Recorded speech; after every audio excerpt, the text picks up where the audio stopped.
वही बड़ी खबर आपको बताएं, रक्षा क्षेत्र में आत्मनिर्भर भारत की ताकत की तस्वीर आपको दिखाते हैं। आकाश मिसाइल ने एक साथ आसमान में 4 ऑब्जेक्ट्स को तबाह किया है।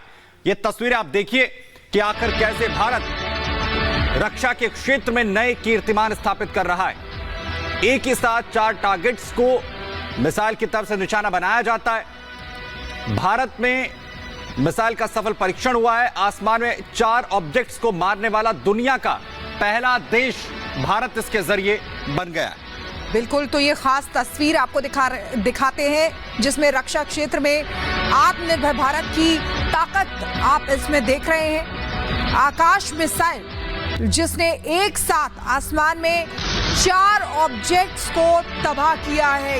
ये देखिए, इसके जरिए आप देख सकते हैं आकाश मिसाइल जिसने एक साथ 4 ऑब्जेक्ट्स को टारगेट किया और तबाह कर दिया।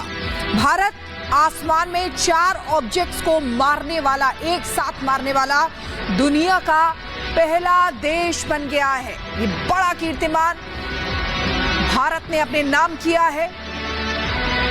ये तस्वीरें उसकी तस्दीक करते हैं। ये देखिए, एक आकाश मिसाइल जो 4 ऑब्जेक्ट्स को टारगेट कर रही है।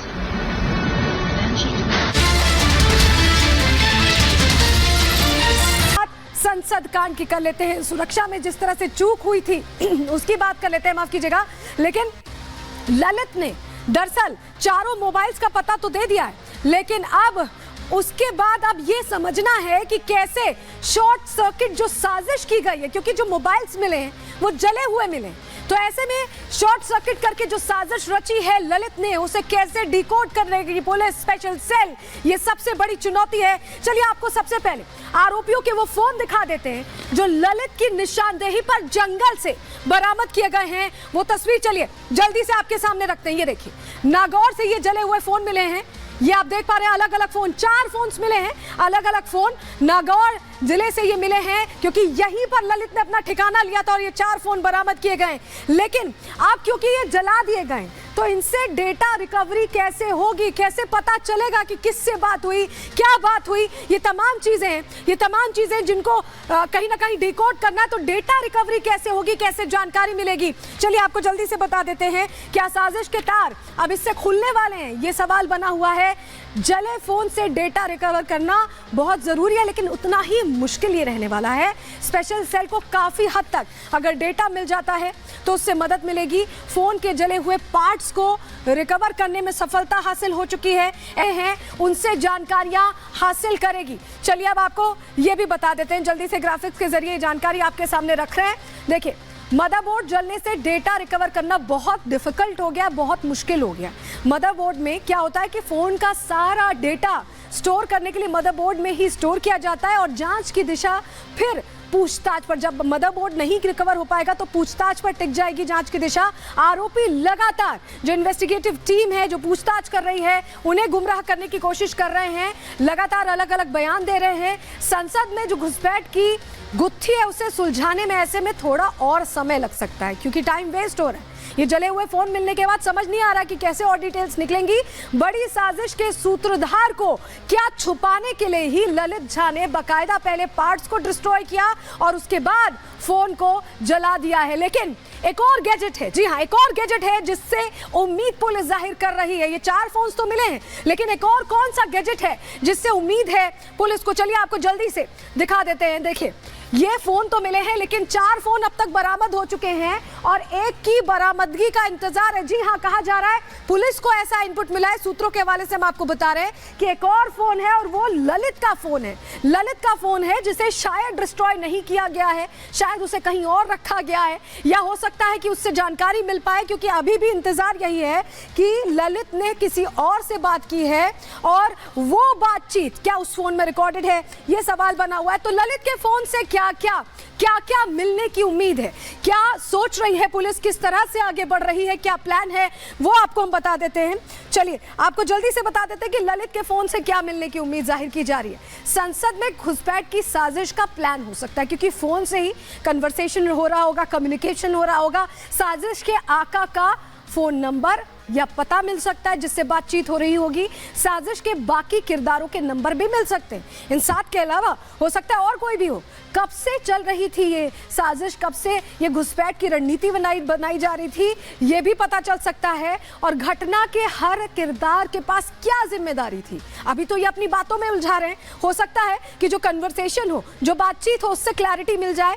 पकड़े नहीं जाते तो आगे की प्लानिंग क्या थी, यानी अगर पकड़ में नहीं आते तो क्या सोच रहे थे, क्या प्लान कर रहे थे, क्या और कुछ बड़ा करने वाले थे, कहां तक आरोपियों के तार फैले थे।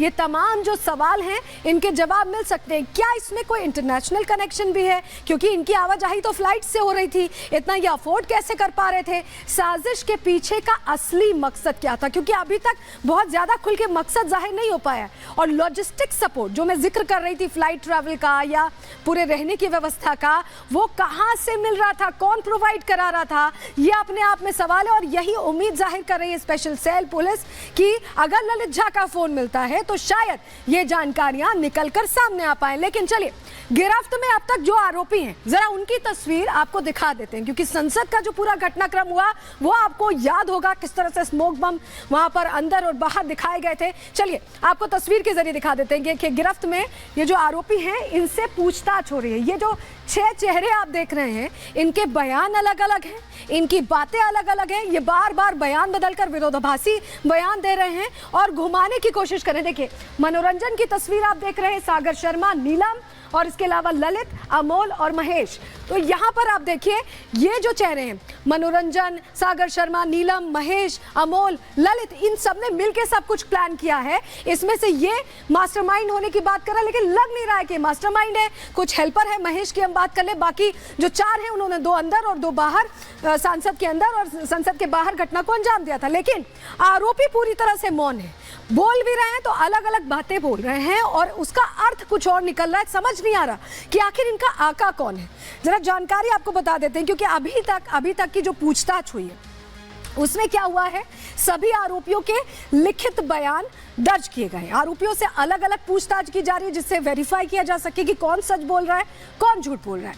आरोपी अपने बयान, जैसा कि मैं आपको बता भी रही हूं, बार बार अपने बयान चेंज कर रहे हैं, बदल रहे हैं, रुक नहीं रहे हैं एक बात पे। सभी बयानों का मिलान करने की भी कोशिश की जा रही है, क्योंकि सबकी स्टोरीज अपने आप में अलग है।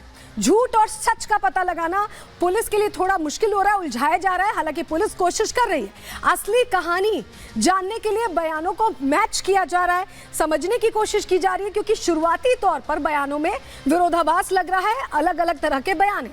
2-3 आरोपी कट्टर विचारधारा से यानी ब्रेन वॉश्ड भी लग रहे हैं, प्रेरित लग रहे हैं, सोशल मीडिया से इन्फ्लुएंस्ड भी लग रहे हैं। तो ऐसा लग रहा है कि किसी ने ब्रेन वॉश किया है।